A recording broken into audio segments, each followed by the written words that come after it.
somo. Thank you, Mugambi. And right here I am with the comrades that are in the studio, and we've had several of your colleagues who've also spoken about the funding issue, and you've been categorized.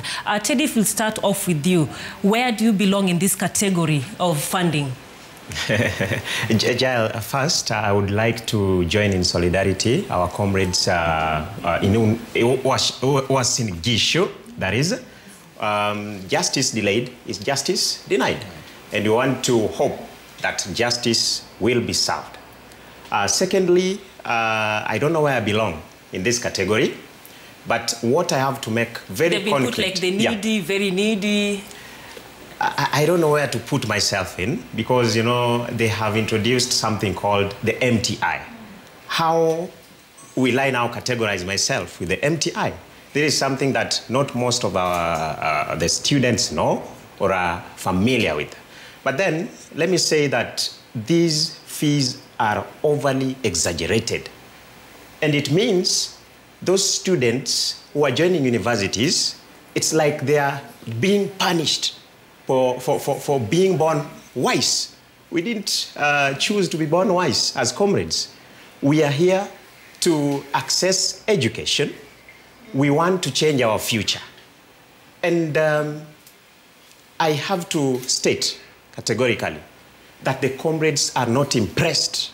They are depressed. I will be blatantly lying that the students are happy.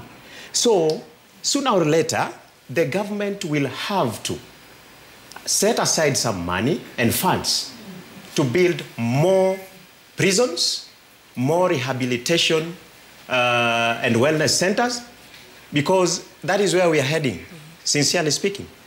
Yeah. Thank you. And Samuel, when I come to you, and also still on the funding model, and you know you're a continuing student, so the new model won't affect you much, but you have a say in it. Comparing it with the funding model that you have right now as a continuing student. Yeah. Thank you so much, Jael. I would also like to join my students who are very sad all over the country. Students are sad, and I won't lie that students are happy.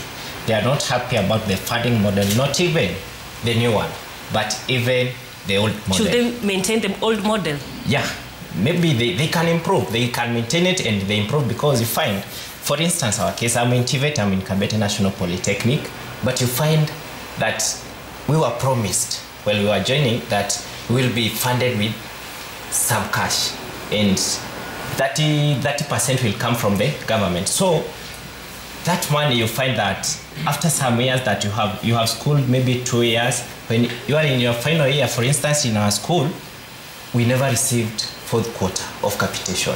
And then the government, the Ministry of Education, sent a letter to us saying that due to budget constraint and financial issues, that we will not receive that fourth quarter.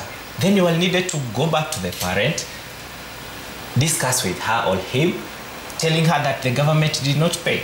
So where does the money come from?